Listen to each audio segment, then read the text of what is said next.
Good morning and welcome to Evolving with Soul. I'm Josette Diaz and I'm a self-awareness coach for women in midlife. And I run a beautiful group called the Art of Awareness, which is a community membership for women who are looking to uncover what is sitting in their subconscious and is sabotaging and stopping them from living the life that they love. And it's a place where you can come and gather and witness and create community, as well as expand in your self awareness to get to the true essence of who you are. So, I have two beautiful guests here with me, and we're going to be having a really great conversation around rewriting your story and what kind of stamp is left on your identity as you evolve in that story. So this morning I have the beautiful Vasi Huntalis with me. She is the founder of Ignite Your Soul and is a breakthrough mindset mentor and professional intuitive. She guides new and seasoned entrepreneurs through the inner shifts that create real world momentum fast. Using a powerful mix of intuitive insight and subconscious clearing, she helps you maximize your impact as a visionary leader. So I'm very excited to have Vasi with us. And we also have the beautiful Jennifer Regular, who is the founder of Lighting the Path.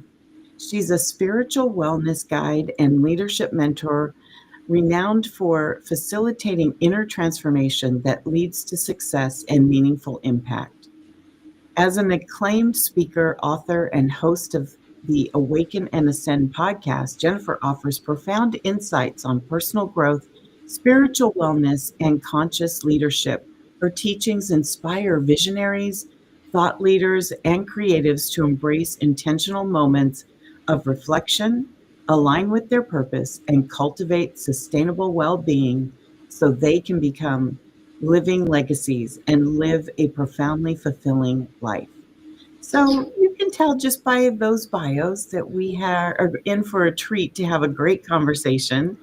And as I mentioned in the beginning of our intro, we are going to be talking today about rewriting the story and what stamp is left on your identity as you rewrite that story and start living it. So, ladies, good morning and welcome. How are you both today? Thank you so much, Josette. I am doing wonderful this morning. I feel so good and so happy to be here. I'm so excited you're here, Jennifer. And what a gift to be here with both of you. I'm so grateful. And to everyone who's listening now or in the replay, we invite you into this juicy space and this conversation that we're so excited to share with you. I know. We can't wait. Yeah. You know, Yes. we had a nice little grounding, the three of us, before we got started with you this morning. So we're prepared. We're ready. We're prepared for takeoff, right? Ready Yes, we for are. We're prepared. Or at least we think we are. We never know what's going to come up in That's life so or how true. things are going to unfold. It's the full moon time, right? So lots of illumination, revelations, release, resetting going on right now. So one moment Mhm. can change from the next. Here we are.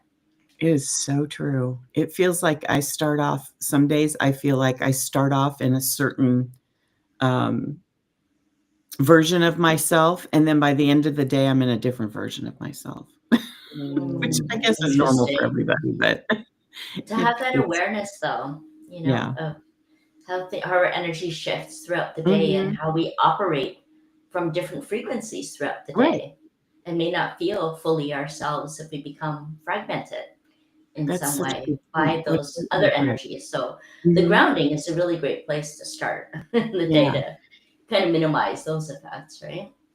Yes. Well, I love what you just said, Jennifer, because I think it really feeds right into our theme for today.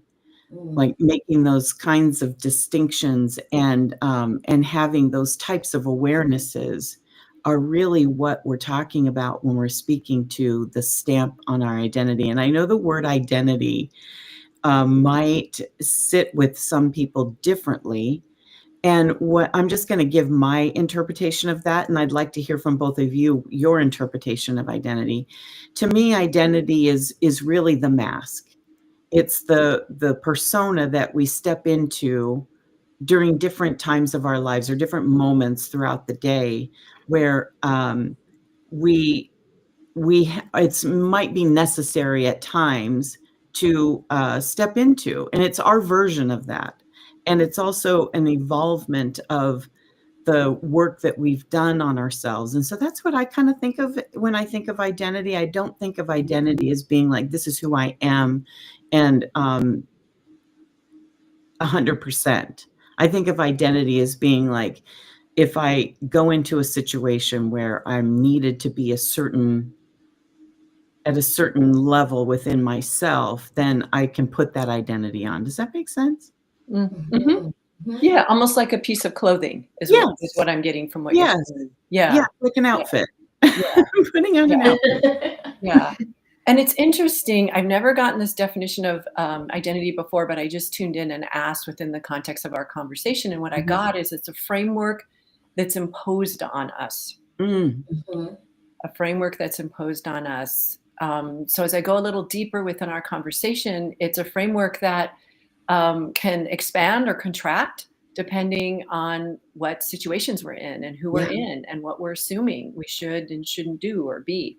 Kind of like accumulation of expectations as well, right? Yeah. That's what I'm hearing. Yeah. Yeah. So is there anything else you'd like to add to that, Vasi? I'm good for now. I think that's what I want to put out. And I look forward to hearing Jennifer's definition as well, so we can co-create.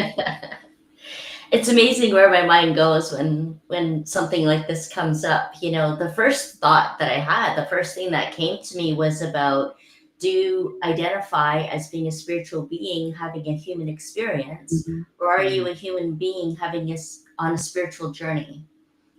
And then usually makes people stop and think, you know, I'm not sure. I'm kind of both, you know, and that's what I find with a lot of things. We're kind of both. We're kind of all of lots of different ways of identifying, you know, with gender identity or spiritual identity or religious identity, cultural identity.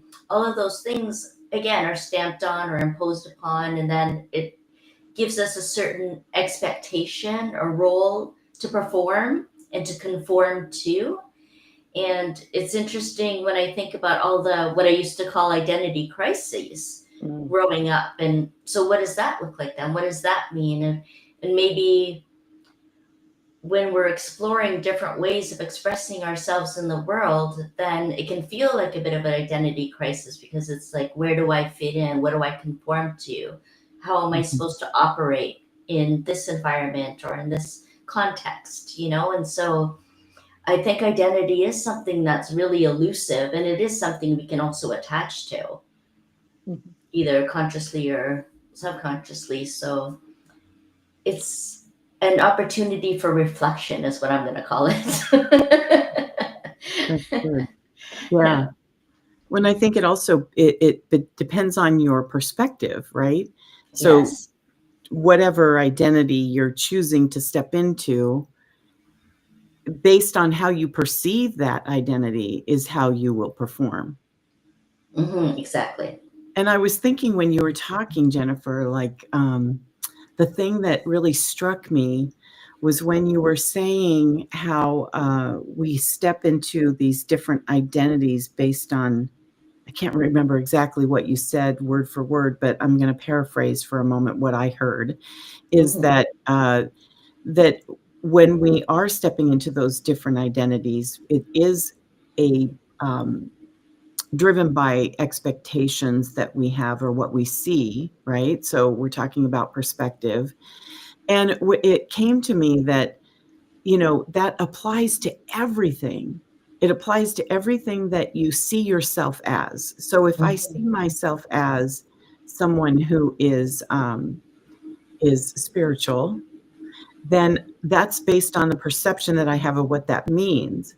And then what happens when you're in certain situations and your humanness comes out? That's what I wanted to kind of get to, is that blending of, you were talking about, are you a spiritual being having a human experience, or a human having a spiritual journey, is somewhat what you said. And that really kind of triggered some things in my mind, or in me, that made me think about, well, what does that look like? So when we are in these certain identities, what shows up when we are having human experiences. So Yeah. I know, Vasi, I can tell you've got something bubbling. Well, what comes to me is what an opportunity it is for us to practice compassion, right? When we're in those times where the human part comes out, whether that's the emotional, whether we're getting angry or we've done something and we're, like making ourselves wrong or judging ourselves or being critical or doubts introduced. It's like bringing compassion. So to me, it's like the spiritual qualities, that we can bring in to our human experience. Besides compassion, also a sense of understanding and a sense of inner connection. Like taking a moment to just really go, oh, I'm in this human experience. Like, what would bring balance into this? How can I connect in to my heart? How can I connect into even my body, which is a vessel, right, for the soul, so that it becomes more of an integrated experience. It's not just human and it's not just spiritual. It's like integration, within us, where there's a beautiful weaving of the human that's here to experience life and the soul that is also here to evolve and grow and to express itself and to give of itself here and to receive as well.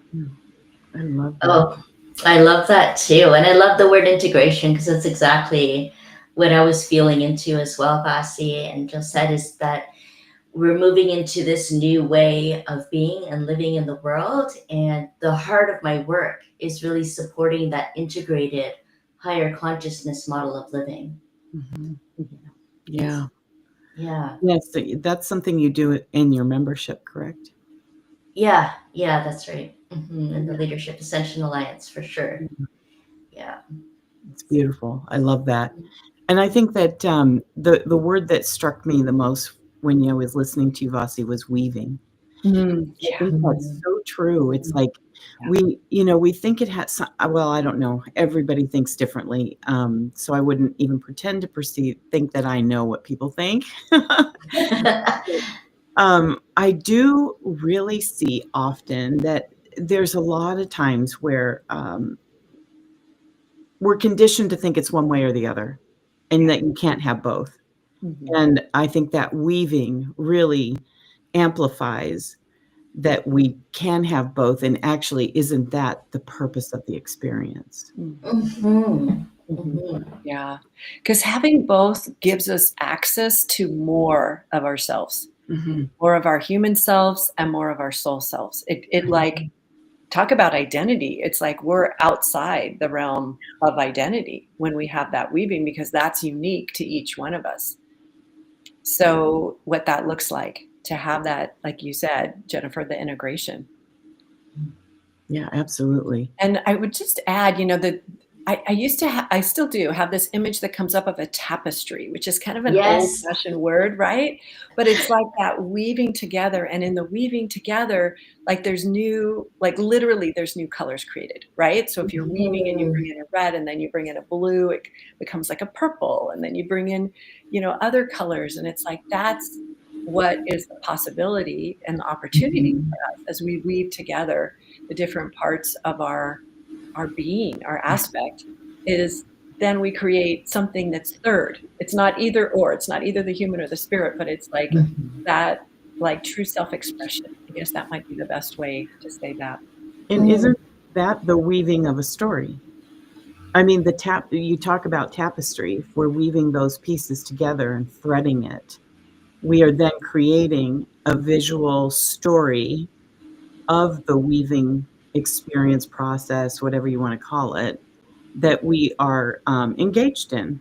And so we have all these beautiful tapestries of our life. And so when we're rewriting our story and we are learning to bring in our spiritual realm and our human realm and bringing it together, it can create this beautiful tapestry of color, of energy, of vibration.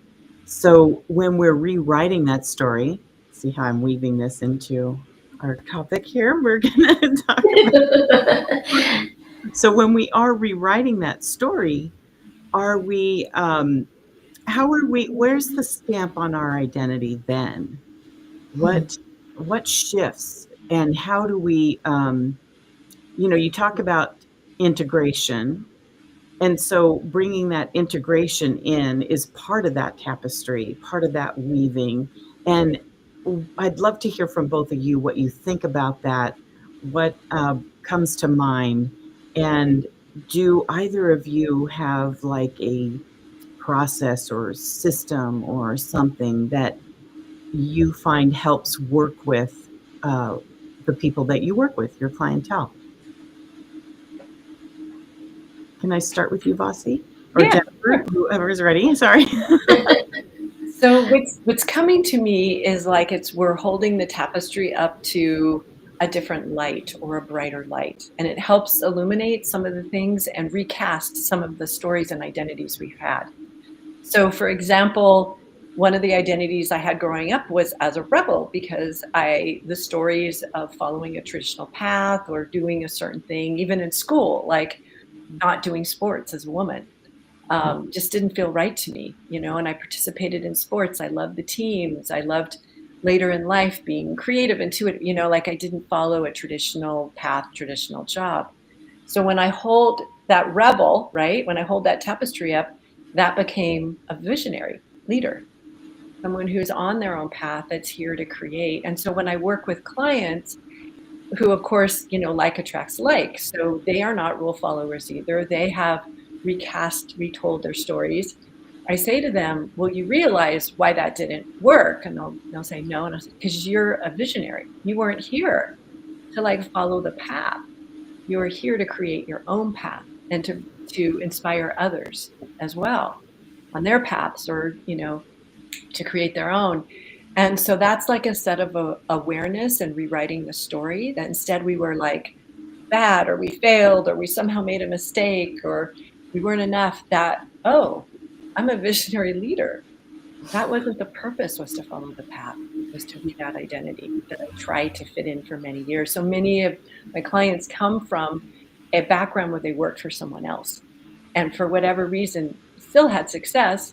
It wasn't that sense of fulfillment and impact that they knew in their heart they were here to make. And so to me, that's one way that I work with clients to rewrite their stories and to step into the truest version of themselves as a visionary leader. That's beautiful. Mm-hmm. I love that. Jennifer, I want to hear what you have to say. Oh, sure. Yeah, I can definitely relate to that story as well. Because as visionary leader, yeah, so we're not here to fit in, right? We are born to stand out, and it takes a while to really accept that, because you want to have friends, right? You want to be liked. You want to have people's approval, and sometimes we work really hard at that. And it all becomes a distortion from who we're really meant to be and who we can serve, and attracting the right kind of people to us rather than us trying to force something that feels like a lot of pressure and feels heavy. I literally rewrote my story a couple of years ago, actually, for a magazine article in Women Thrive magazine. And it was entitled Accidental Birth. Not accidental death, we hear that a lot, right? This was an accidental birth, and I'll share very briefly. So I don't want to take up a whole lot of time with this, but it was literally rewriting the story from the belief in what I had thought, what I had been told from my family, that my mother had me much later in life. She didn't even think she was pregnant. She thought she was going through menopause and that her childbearing days were behind her. And then 6 months later, she did finally go to the doctor, found out she would be having me in a couple of months, and didn't take that very well, and she already had a 14, 18, and 20-year-old. So what, this baby in her life all of a sudden. And then she had 3 girls. So the next consolation was, well, maybe it'll be a boy.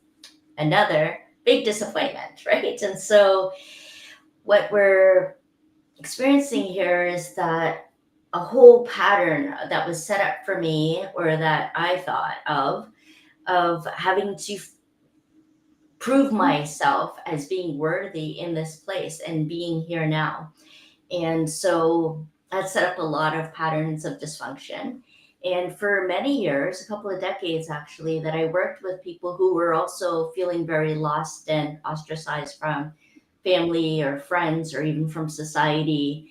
And what I ended up writing about later in life was about embracing your power rather than giving it away, really embracing that, Mm. but through the process of really coming home to yourself, that process of discovery. And it's a journaling style book. So for me, the common theme here is writing and journaling and speaking and being really honest about where those beliefs, voices are coming from, what's really going on, and then restoring and reclaiming the true meaning of why we're here and what's in our hearts. So also coming from the place from the head of trying to figure it all out Mm. and thinking that we know what might be best for us and other people, into being led by our souls and by our heart and really feeling into the qualities that we have and that we are sharing and that we are activating in others as well. Like Bessie had spoke about in the beginning about those qualities, Mhm. more than identity. Yeah. Yeah. That's true. Because isn't it a collection of qualities that create an identity? Hmm. Hmm. Yeah. And I think that you've touched on something that's very interesting when you were speaking of the story behind your birth and how it came about and all the things that attributed to this thought of needing to prove worthiness, right? Mm. That comes in so many different packages. Those stories can be different, they vary. And if the stories vary, then aren't those the doorways for us to step into, if we choose, to weave a different tapestry? And isn't that part of the way that we get to where we are now? Mm. And really revealing that true essence of who we are. So, Vasi, what would you like to say? Well, yes, and who we aren't, right? So in that discovery, as we grow, we discover who we aren't, maybe who we've thought we are, who we've been told. And so that gives us choices to act differently, choices to explore different parts of ourselves. And that's where the inner child, can come in, right? Mm. The inner child can stop us or get afraid or be outside of our comfort zone. So I think in that new tapestry that we're weaving, it's important to bring in that inner child, to see where it has been scared or afraid or hidden, right? Mhm. So many women hide in the shadows as opposed to being in the light. And in the shadows, it can feel safe, but it's also like not where we're meant to be. That's not where the joy is, the inspiration for ourselves and for others. Mhm. So that new tapestry might be pulling out some of the threads, right, that are in there, Mm. right? Those are the old stories or old identities, and it may be bringing some more to the forefront. It might be Mm. bringing that inner child to the forefront. But yeah, I'm having fun playing with this. Yeah. Yeah. Wow, it's really lending itself to it, right? Right. So, like when you said weaving a new thread through the tapestry, I could just see the thread was worn out. It's like it gets discolored, it fades, right? Or it's not as vibrant as it used to be because Mhm. it's an old story. It's Right. part of an old energy that doesn't really belong to you and has never been part of your true essence. It's only been part of your path.